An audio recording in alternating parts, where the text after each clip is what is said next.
So many marriages end in divorce simply because people say that they just drifted apart. I was actually meeting with someone and he was just saying, I see the people who live their lives according to these Christian ethics and their marriages are miserable. You and I have been moving through a season of less connection than we are satisfied with, and found these 4 things to be really helpful. This is a secret that we need to share. Wherever people are in their marriage right now, I just want to say there's something for you in these 4 things. You choose the first 3, and it really does give you the capacity to choose the 4th. Let's get into it. We've teased it for long enough. We need to jump in. Julie, what's the first one? The first one is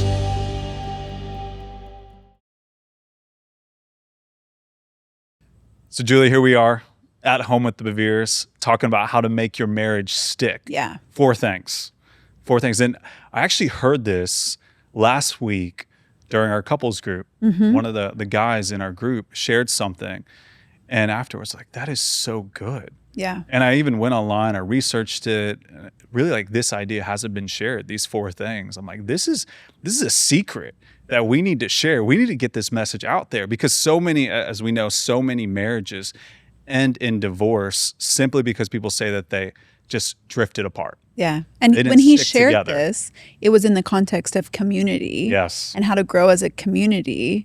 But then you and I have been moving through a season of less connection than we are satisfied with, and found these 4 things to be really helpful as we navigate what's off, what do we want to adjust and shift and move towards to be more connected, because that is key to your relationship, not just going the distance, but being enjoyable. Yeah. Is that you're connected.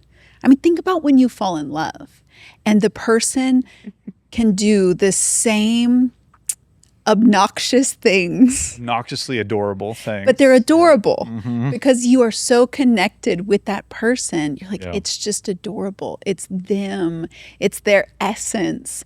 And then as life comes and you're in a season of busyness or kids or what have you, you start to drift. And as you drift, I feel like those little things get magnified and they become big. They do. And so this connectedness is crucial to couples being just careful with one another. Recognizing like there's only so much energy that's available for conflict.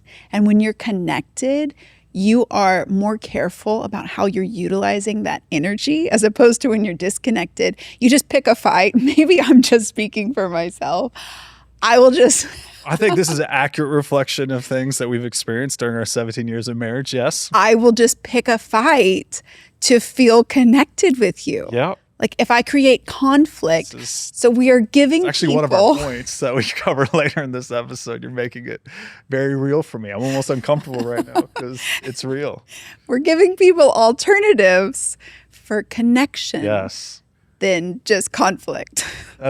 And it's true. Like if we choose not to connect, it normally does turn into conflict. Yeah.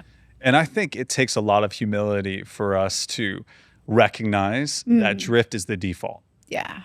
So if you don't have something else as your default, you will drift in your relationship. You will drift in your life. And we were at a wedding this weekend and I'm sitting there and I'm listening to the promises and the vows and I'm taking inventory of myself and our marriage. And I'm asking, okay, where have I allowed the idea that, hey, our lives are connected because we have kids together, because we do things alongside each other?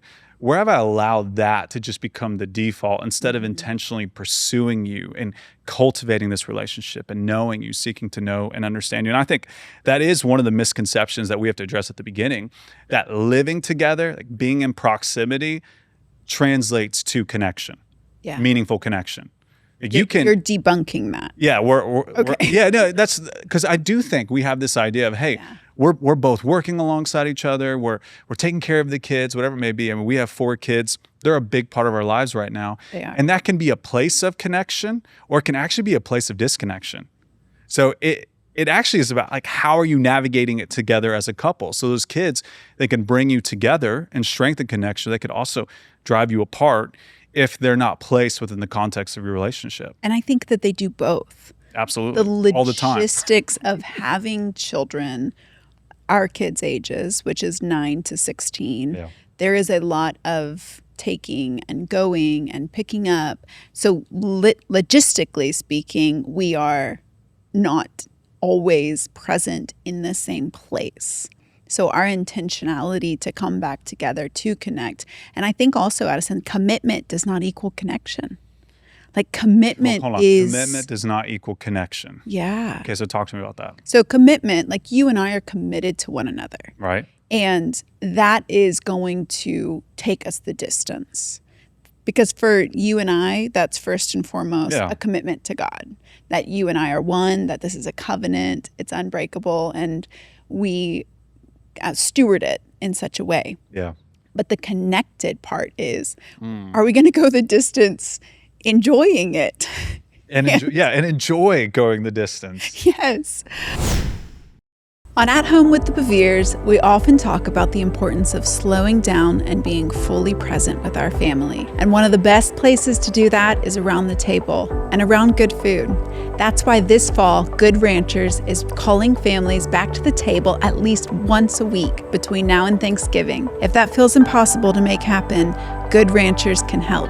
Their meat is 100% American, raised on local farms, and delivered right to your door. Every cut comes pre-portioned and triple trimmed, so you'll spend less time prepping and more time connecting. And it comes in this amazing box. It's like a big box. The kids get so excited because the meat comes, and we have fun unpacking it every month. And don't they have a little special going on right now? Right now, you can get $40 off with our code BEVERE, plus free meat for life when you subscribe. Don't wait. Use code BEVERE today. That's BEVERE at goodranchers.com. Let's get back to the table.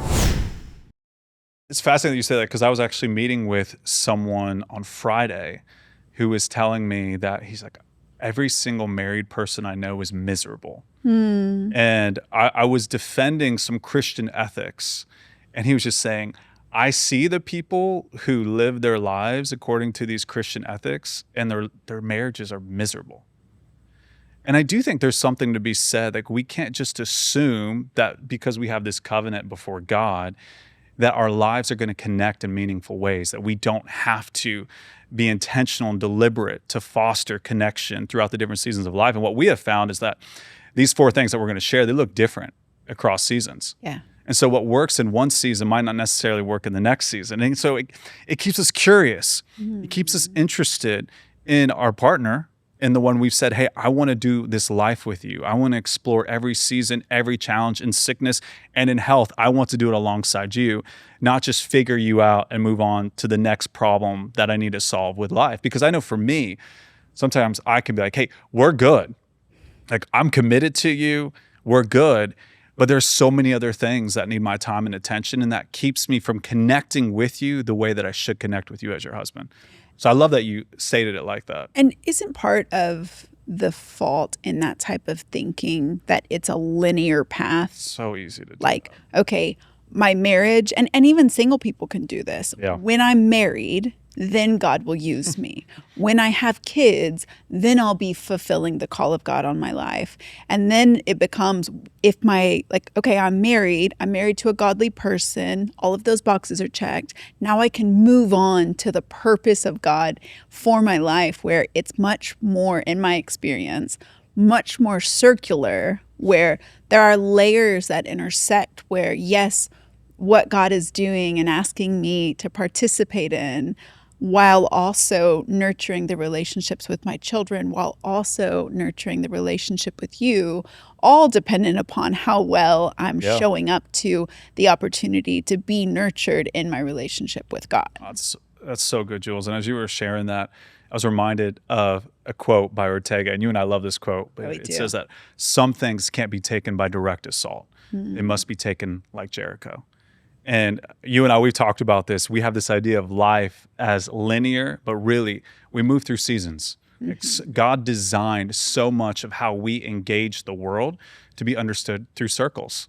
And I think it's redemptive. It's an opportunity for us to revisit familiar things in a fresh way, and to find the life that maybe we missed the first go around. Yeah. So wherever people are in their marriage right now, I just want to say there's something for you in these 4 things. And all 4 of them, they're all verbs, which I love. Like they're all actions. They're all things that we get to step into, that we get to participate in. And 3 of them are by choice. One of them happens to us. The other 3 are things that we can cultivate intentionally. All right, Let's so get into we've teased it for long enough. We need to jump in, okay? So Julie, what's the first one? The first one is share. Share. Okay, so what do we mean when we talk about share? So share can be both that you're sharing from a place of generosity, Okay. or sharing in a vulnerability, like sharing a piece of yourself, opening up a part of you and giving of yourself to the other person in a way that is both scary and incredibly beneficial. Okay, so what about for the guys out there who are like, I'm terrified to share because I feel like when I share, my words are either misunderstood or weaponized against me? Like, because I think for a lot of people, they withdraw from sharing because they're afraid that they're going to be misunderstood or that they're going to not be enough. Like when they share, they're going to be found lacking. And so they try to hide who they are or parts of who they are because it's messy or feels incomplete. Like what would you say to people who are like, that's the soundtrack in their head right now? You know, we put sharing and vulnerability into this box. Like it has to look a certain way, us pouring our heart out or lamenting over childhood traumas or what have you. And sometimes it looks like that, but other times it's genuinely just giving fully of yourself. Yeah. So that can be in words, but it also can just be in time and attention. And then for their spouse, if you are the spouse where it comes more naturally, or maybe it's not natural for either one of you, but that desire is there, then just drawing it out, you know, being sensitive to when they do say something and there's emotion in their voice or an area where you know that they're tender. Yeah. What does it look like to support them in that sharing? Because it can be driving. I know a lot of women say like driving with their husband when they're shoulder to shoulder. Or Walking where there's not this intense direct eye contact of like, okay, share with me. Because those eyes can be intimidating. I'm serious. Yeah. When your wife, and it goes both ways, like we have experiences from both sides, but when someone is speaking to something that feels very tender or vulnerable, or you feel like that's where they're going, there is a desire to withdraw, right? And so I get that. And I would say on a lighter note, I would come home from work oftentimes and you'd want me to share with you like, all the details of my day. And I would just be exhausted. I'm like, I don't want to rehash my day. Like, tell me about you. And you viewed that as me withdrawing, not wanting to share. And we had to work through that. And we had to find language and approach where it's like, okay, you're not wanting, like you just want to hear what happened during my day because you care, not because you're looking for specific answers. Does that make sense? Yeah. And I think for those of us who default to like the specific answer, we can struggle to share in a way where we're letting ourselves go. And I wanted to be connected. Going back to the whole theme of this being connectedness, I wanted to hear about your day because I longed for that connection with you. Yeah. That was when you were working 8 to 5, Monday through Friday. I was home with small children. So, and you're not a text during the day. No, You've gotten better now, but you at that time it was like you were at work, fully I was at work. I was at work. When I was at home, I was at home. And I longed for that connection with you. Yeah. I wanted to be made aware of what you were doing. And even on a level of like, I wanted to be invited in to pray with you over things that mattered to you. The stuff that mattered to you, I wanted you to trust me enough for it to matter to me, it not feel like it would be a burden for you to invite me into those Because places. I often felt that way. I often felt like it would be a burden to invite you into it. And I felt this responsibility to hold things together. Yeah. And so there were many reasons why I wouldn't share.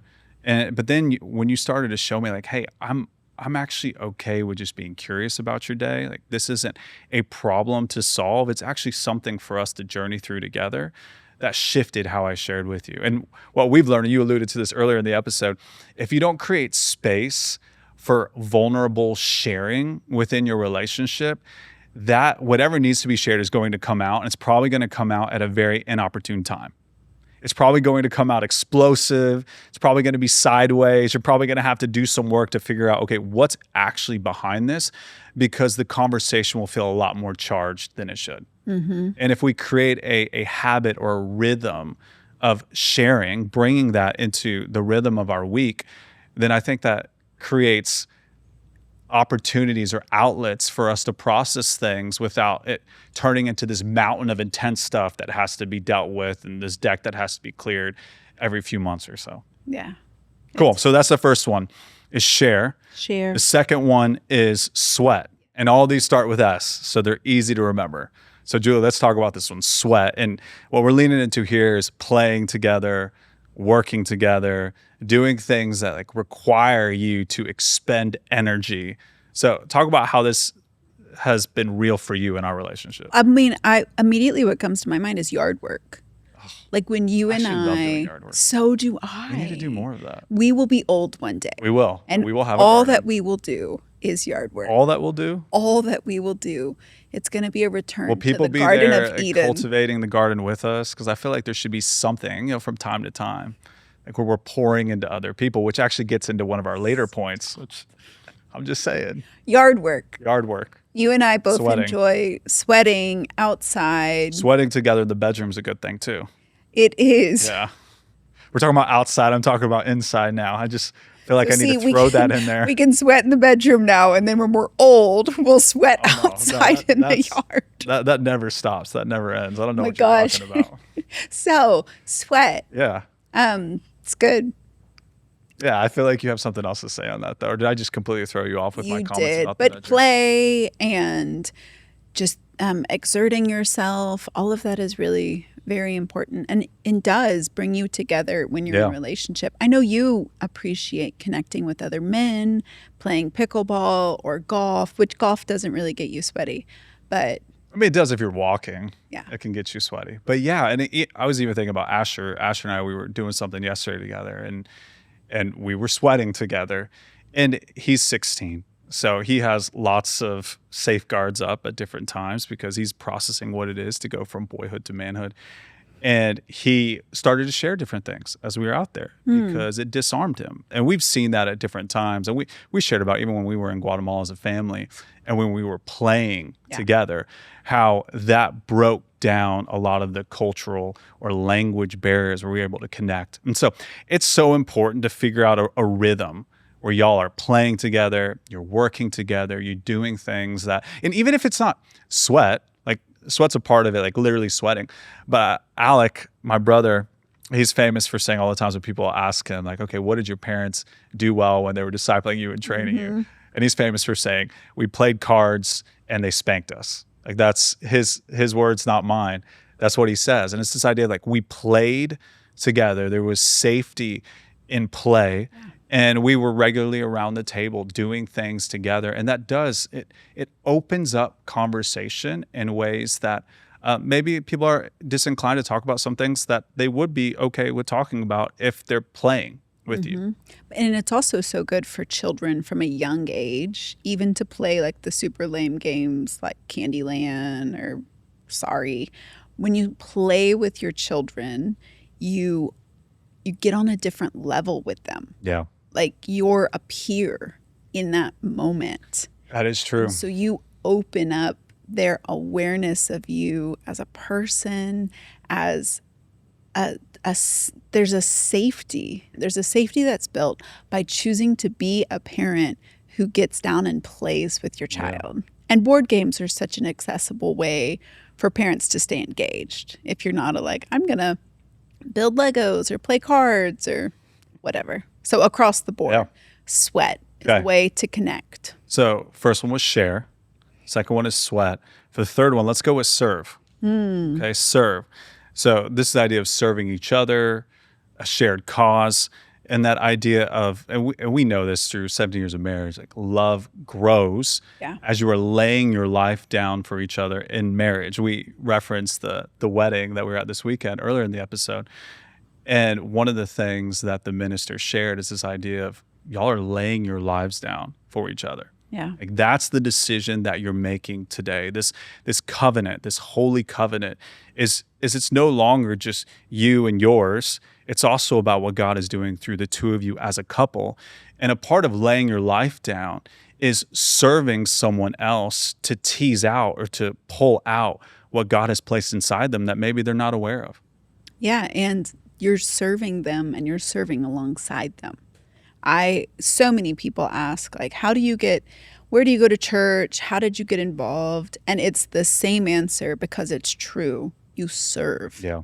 You find a place, an outreach, a service opportunity that the church is doing, and you give of your time consistently. And that is when you get in touch with the heartbeat of a church and the people. I mean, I have been amazed by the different areas of our church when I've kind of just dug a little deeper and gone beneath that surface level. The people who are so qualified, so capable, so committed to these service opportunities that are just directly, they're the heart of God.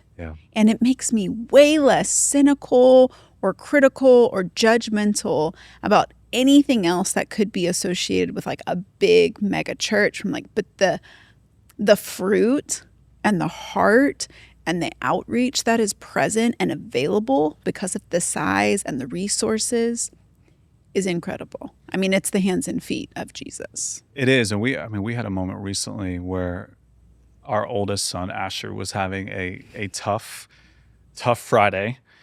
And he was supposed to do one thing on Saturday morning. And you were serving through our church that Saturday morning with one of our other kids. And we went to Asher. We told him, we basically said, hey, you're not doing that. You're actually going to go serve with your mom and sister today. And at first he's like, no, I'm not doing that. And we were just very clear with him, hey, if you choose not to do it, this is going to be the consequence. He ended up going, and it ended up being incredibly impactful for him. And it shifted his attitude, his perspective in a way that I think only could happen through serving. And so I was so grateful that there was a rhythm, that there was an opportunity to invite him into a form of service that would provide a reset, because he was in a bad place that week, right? And so when we serve together as a family, it does open us to a world that is so much bigger than ourselves. And it connects us as we discover that world that is so much bigger than ourselves. It actually creates bonds between us in that sense of discovery. And then it's like, whoa, what else can we do together? What else can we discover together? What else can we participate in? And I think that's so powerful about service. Yeah, it really does broaden your perspective. It does. Like, he was in this tunnel vision moment, and nothing we were saying or it was all doing, about him and what he was getting and what he wasn't getting, and his challenges and this season of his life. It was all the typical things. Yeah, massive tunnel vision. And then his whole world opened up. And as his mom, I was reintroduced even on that Saturday, serving with him, to facets of him that have been kind of buried in this season of his life. And I was like, that's right. This is who you are. So the part of the connectedness and relationship as you're serving side by side is that you get to call that out in that person. Like, no, you are someone who cares for those who have nothing. You are not bound by this moment of tunnel vision and hormones and all of the things. Like, I have this greater perspective. So you as an individual gain a greater perspective, but then in the relational context, you get this perspective of your people. Where it's like, no, I know who you are. I have served side by side with you. And a trust is built there. Absolutely. Okay, so let's go through the three. Fourth and final. And these are the three. Just want to recap. All three of these are the ones we can choose to participate in. We talked about share, talked about sweat, and we talked about serve. Now, the last one is suffer. And this is one, like, we're not choosing to suffer, but as we move through life, we go through seasons where suffering is a part of our reality. Going back to the vows that I was thinking through this idea, in sickness and in health, or in suffering and joy, we're committed to each other. And so, I mean, we've seen this now, being married 17 years. We've been in seasons where suffering, it felt more front and center than other seasons of our lives, right? What do you think is so powerful about suffering as a binding agent? Well, it's the order that you put these in is very strategic, because you choose the first three, and it really does give you the capacity to choose the fourth, or the trust. There's a trust that's built. To choose a response to the fourth. Of suffering alongside one another. You know, that's what the Bible tells us to do. Yeah. You mourn with those who mourn. There is a necessity for other people in the midst of our suffering. And as we allow people to meet us in our suffering, they will also invite us into their suffering. Yeah. And that is so much the heart of God, that we come alongside one another in those moments. And that's where a fortification really does happen in relationships. I mean, even walking through the past year after losing my dad, initially I was like, you know, people just don't know how to show up for you when you're mourning. There's maybe a 2-week phase where they're like, oh, how are you? Can I bring you meals? The best thing that anyone gave me was a massage. And that is the most incredible thing that you can give someone whenever they are mourning and you just want to do something for them. Unless their name is Matt Joya. And that's an inside joke. We'll keep going. Just give them a massage. That's Love you, just Matt. A free little tip. But I grew very cold in the ways that people weren't showing up until I recognized this shift of like, okay, I'm 6 months in, 9 months in, and they're still here. Yeah. And there is just an awareness of like, people are doing what they know to do. And it's given me a very heightened awareness of how I can show up for people in those moments. Yeah. What I can lend, what wisdom I can lend, just being there. Yeah. You know, more than anything, it's just being there and not feeling like you have to do anything. This is not the time for sweating or all of the other stuff. Maybe it's time to get out there and sweat together. That's true. Maybe. So yeah, I feel like the suffering part is, like you said, it's not something that you go after, but when it comes, the necessity of reaching for the connection is the lifeline. Yeah, I think the temptation is to let fear keep us from showing up or allowing someone else to show up for us. And I know for me, the season, Jules, when I was dealing with insomnia, I really struggled to let you show up for me at first because I didn't feel like I was being the kind of husband and father that I needed to be. And I felt so much shame that sleep was stealing a lot of my life. Like that's what it felt like. A lack of sleep was stealing so much of my life. Yeah. And when I finally welcomed you into that, you showed up for me in such a beautiful way, but then also like very practically, like you put your foot down at different times and you were able to come into the mix and you were able to help me understand what was going on in ways that I couldn't understand it. And I would say, we've shared this before, but that season, it redefined our relationship. You became a source of strength to me in that season that I didn't realize you could be in our marriage. And I've needed that even since then in different ways. And I'm so grateful for the intimacy that we entered into as a couple because of that. And looking back, you were talking about your dad's passing last year. And I look at that and I've shared this on the show before, I've never felt so inadequate as your husband as I did immediately following the passing of your father, because I felt like I was always showing up wrong. And what you just shared, I think is so good. It's like, it's not about showing up perfectly. It's about showing up. Like you're never going to show up perfectly, But if you choose to suffer alongside someone, if you choose to be compassionate, which literally means to suffer with, if you choose to be compassionate, then the presence is the power. The fact that you are there, the fact that you are available, the fact that you're in it with them, it speaks volumes. And I don't want to see couples detach because either they feel like what they have is too messy to share, or on the other side, like I don't think I know what to do. So instead of making the situation worse, I'm just going to withdraw and hope that this kind of figures itself out, you know? Because I do think that both of those lies, if you will, have their appeal depending on how you're wired or what your bent is. I also think it's important for couples to recognize that no one else can play your part in those seasons of suffering. Now, people will try, and if you abdicate your position, it may get filled, but it's yours. And ideally, that season of suffering in God's miraculous design, where he takes what was intended for evil and turns it around for our good, is meant to bring you closer together. So do not give up your position to the trusted friend or a sister or a mother or a counselor Whatever or a it is, therapist, whatever it is who you think, well, they could do it better. They're better qualified to show up in this moment. It's not to say they don't play a part, but they do not play the part that is only yours, because you two are meant to come together and be fortified through the suffering, not separated. And that's what will happen if you abdicate your position for your spouse in a season of suffering.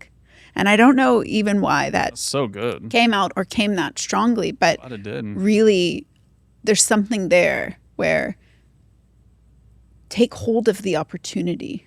You wouldn't have chosen it. God wouldn't have chosen it for you either. We live in a broken world. I mean, suffering is a binding agent. Yeah. I mean, I think of Matt Joya, who I mentioned earlier, and he was in a terrible helicopter crash. And the relationship that he has with people who were in that helicopter crash to this day, someone that he knew just recently passed away, who he knew from that moment, from that season. And he reached out to me, called me, and we were processing it.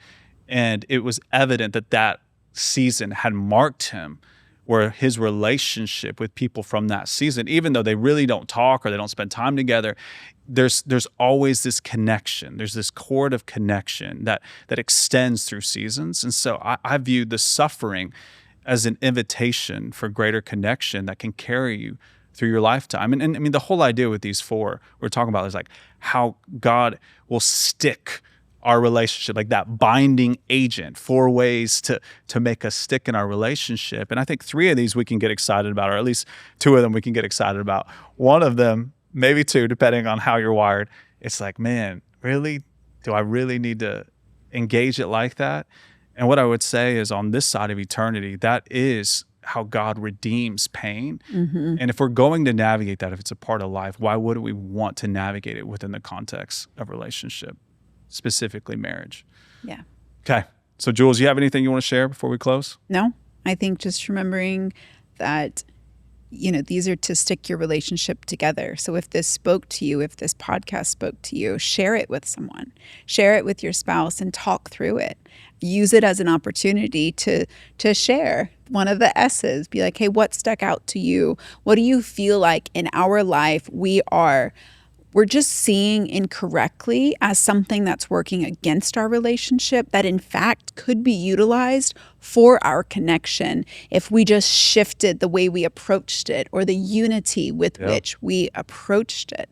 There's so much here that's just the basics of living and living well that we can utilize as opportunities for connection as opposed to disconnection. Yeah, reasons for us to divide. Yeah. I love it. And I think the truth is, what you just pulled out, all of these reasons that can bind us, that can bring us together, that could create stickiness in our marriage, are the things that can also divide us. Yeah. And so it's that idea of intentionality as we move into the different seasons of our lives, to be aware of the season that we're in, be aware of the drift that comes with that season, right? Like, it's going to look different. Early kids, versus empty nesters. I think the drift probably looks very different, right? Yeah. But being aware that drift is the default and we have to be intentional to stick. Jules, will you pray us out? Absolutely. God, I just thank you that you are for relationship, you are for connection, and you choose to connect with us. God, as we go after these things, as we desire deeper and deeper connection with our spouse, God, may we find the blueprint for how to do that through our connection with you. Give us a hunger, a desire for time with you, to be known and to know you, and therefore give us what we need to know those around us, to know the person who we share a bed with, to be curious about them, and to make the most of every opportunity to connect with them. Amen. Amen.